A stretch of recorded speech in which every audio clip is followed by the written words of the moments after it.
આઈ લવ ધારા લખી સુરતના જે હોમિયોપેથિક ડોક્ટર છે એમને એમનું જીવન ટૂંકાવ્યું છે.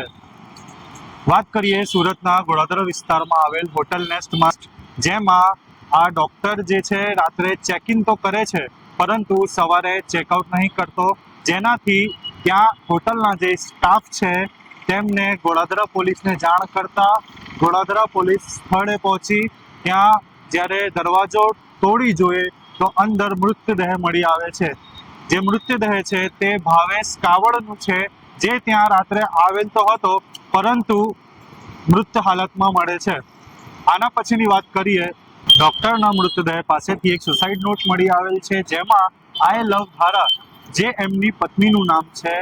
આ જે આખી જે સુસાઇડ નોટ છે તે દર્શાવે છે કે જે મૃતક ડોક્ટર છે એમને ન્યાયની માંગણી કરી છે અને જાણવા મળેલ છે કે જે પતિ પત્ની હતા એમના વચ્ચે અનબનાવ હતું. ડોક્ટરના 2 વર્ષ પહેલા જ લગ્ન થયા હતા અને ગયા છેલ્લા 1 વર્ષથી જે એમની પત્ની છે તે અમદાવાદ ખાતે એકાઉન્ટન્ટમાં જોબ કરતી હતી અને અમદાવાદ ખાતે જ રહેતી હતી.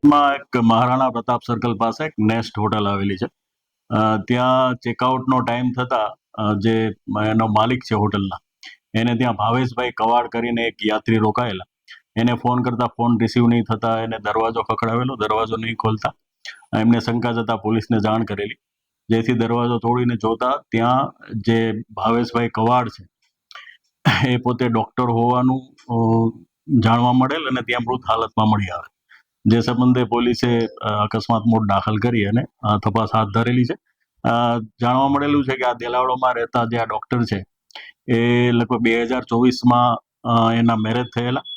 એમના જે પત્ની છે એ અમદાવાદ ખાતે કોઈ પ્રાઇવેટ એકાઉન્ટ તરીકે નોકરી કરે છે અને લગ્નના શરૂઆતના 3 માસ પોતાની સાથે રહેલા અને એ બાદ એમના ઘર કંકાસ થતા એની સાથે રહેતા નથી. જે સંબંધે હાલ એવું જણાઈ રહ્યું છે કે આ ટેન્શનમાં પોતે આપઘાત કરેલું હોય એવું હાલ પોલીસ તપાસમાં જણાઈ રહ્યું છે. બાકી પોલીસ વિશેષ પૂછપરછ કરી અને એનું આપઘાતનું કારણ શું છે એ તપાસ કરશે. એની હોટલના રૂમમાંથી એનેસ્થેસિયાનો ઓવરડોઝ લીધેલો હોય એ ટાઈપની ત્યાં દવાઓ અને સિરિંજ મળેલ છે કે પોલીસે હાલ કબજે કરેલ છે. ડાયરી પણ મળી આવી છે, શું લખ્યું છે? આ ડાયરીમાં ડિપ્રેશન એ ટાઈપનું વાક્ય છે. એ સિવાય એમના પત્નીને સંબોધીને એમને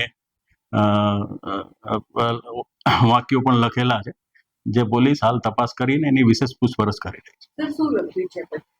આ પત્ની ના એ જે સામાન્ય રીતે જે પતિ પત્ની એના સંવાદો હોય એ જ છે.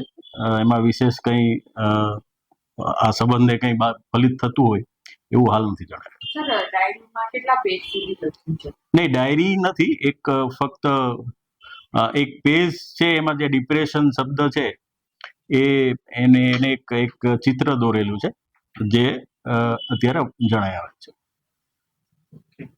વૈષ્ણવજન તો તેને કહીએ જે